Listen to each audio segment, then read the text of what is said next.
Hi. முன்னாடி வீடியோலே பார்த்துருப்பீங்க. 2 பேரும் பேசிட்டு வெளியே விளையாட கிளம்பிட்டாங்க. இங்கே பார்த்தீங்கன்னா, நேற்று வந்துட்டு நைட்டு வந்துட்டு படிக்க வச்சுட்டு இந்த பாத்திரத்தெல்லாம் க்ளீன் பண்ணாமல் நான் இதை கூட போட்டுட்டு காலையில் டிஃபன் செஞ்சு கொடுத்துட்டு சாப்பிட வச்சுட்டு சமைக்க ஆரம்பிக்காமல் படிக்க சொல்லி கொடுக்க உட்காந்தாச்சு. ஆனால் இவங்க பண்ணுற வேலை இப்போ நீங்கள் பார்த்தீங்கன்னா, படிக்க உட்கார வச்ச பசங்களை அவன் வந்து விளையாட கூட்டு போயிட்டான். இவன் என்ன பண்ணால் விளையாட கூப்பிட்டு வந்தவன் இங்கே பாருங்கள் கம்மியில் என்றைக்கும் செய்யாத வேலையை இன்றைக்கி பொறுப்பாக செஞ்சிட்ருக்காங்க. கம்மின்னு மோஸ்ட்லி வந்து சேர்ந்துக்கிச்சு கூட. அதுக்கு என்ன செடிக்கெலாம் தண்ணி ஊற்றிட்டு கூட்டி பெருக்கிறேன்னு சொல்லிட்டு அந்த வேலையை பார்த்துக்கிட்டு இருக்காங்க. நான் இத்தனை நாள் வந்து கேட்டால் செடிக்கு தண்ணி ஊற்றுவாங்க, இந்த வேலையெல்லாம் செய்ய மாட்டாங்க. ஆனால் எனக்கு சொல்லாமையே இந்த வேலையெல்லாம் செஞ்சுக்கிட்டு இருக்காங்க. எவ்வளோ பொறுப்பாக செய்கிறாங்க பாருங்கள். இது வந்து இத்தனைக்கு காரணம் வந்துட்டு எங்கள் சிம்பா குட்டி தான். ஆனால் அவர் வந்து தண்ணியில் கால் வைக்க மாட்டார். அவர் தனியாக உட்காந்துருப்பார். அவர் வந்து இந்த வேலையை மட்டும் பண்ணி கொடுத்துட்டு கம்முன்னு போய் வேடி பார்த்துட்ருக்காரு. மேலே மாடியில் வந்து நான் வந்து முருங்கைக்காய் மரம் வச்சுருக்கேன். அதில் முருங்கைக்காய் 2 காய்ச்சிருக்கு. நிறைய காய் காய்ச்சிருக்கு. ஆனால் பெருசானதில் வந்து 2 காய் தான். ஒரு காய் மட்டும் அதில் ஃபுல்லாக வந்துட்டு இதுவாகிடுச்சு, காய்ச்சி பெருசாகிடுச்சு. அதை கிட்ட போய் காட்டுறேன். இங்கே பாருங்கள், நல்லா பெருசாகிடுச்சு. எங்கள் முருங்கை மரத்தை பார்த்து அசந்து போயிடக்கூடாது. ஒரு இலை கூட இருக்காது, ஆனால் எல்லா இதுலேயும் பூ இருக்கும், எல்லா இதுலேயும் காய் தூங்கும். இங்கே பார்த்திங்கன்னா வராரு முக்கியமான கெஸ்ட்டு. இவங்களெல்லாம் கூப்பிட்டு வந்துட்டு வெளியே இப்படி வேலை விட்டுட்டு இவர் வந்து ஜாலியாக சுற்றி வந்துக்கிட்டு இருக்காரு. கூலிங் ஆக்கி விட்டுட்டு ஜாலியாக சுற்றிக்கிட்டு இருக்காரு.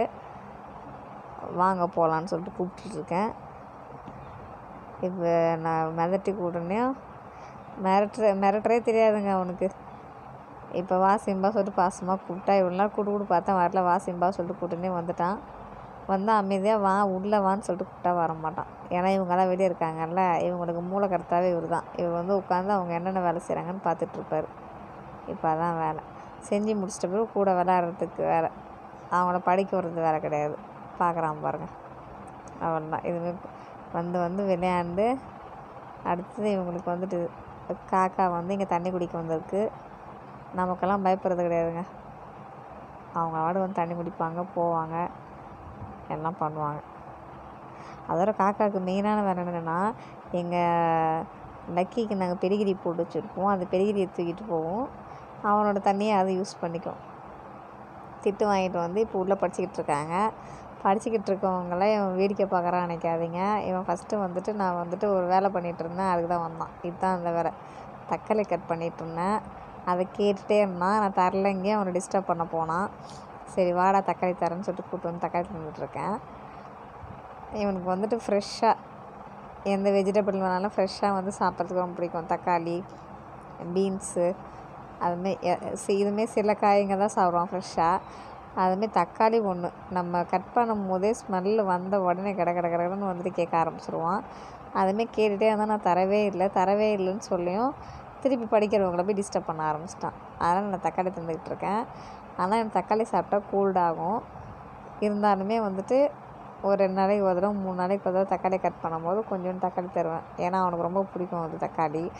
அப்புறமேட்டுக்கா உருளைக்கிழங்கு இதெல்லாம் ரொம்ப பிடிக்கும். அந்த உள் பக்கம் போகக்கூடாது, அவங்க படிச்சுக்கிட்டு இருக்காங்கன்னு சொல்கிறேன். ஆனால் கண்டுக்கவே மாட்டான்.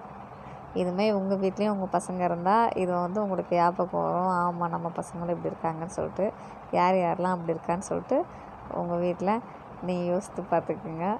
இங்கே பாருங்கள், அவனே சிரிப்பான். நான் இந்த கேள்வி கேட்டுட்ருக்கும்போது அவனுக்கே சிரிப்பு வரும். நீ நல்ல பிள்ளையாடா கேட்டால் பார்க்குறான், அதுவே அவனுக்கு சிரிப்பு வருது. சரி லக்கி பாய் சொல்லலாமா சொல்லிட்டு கேட்டேன். பாய் சொல்லி கேட்டுட்ருக்கேன். பாய் சொல்லுவான். பாய்.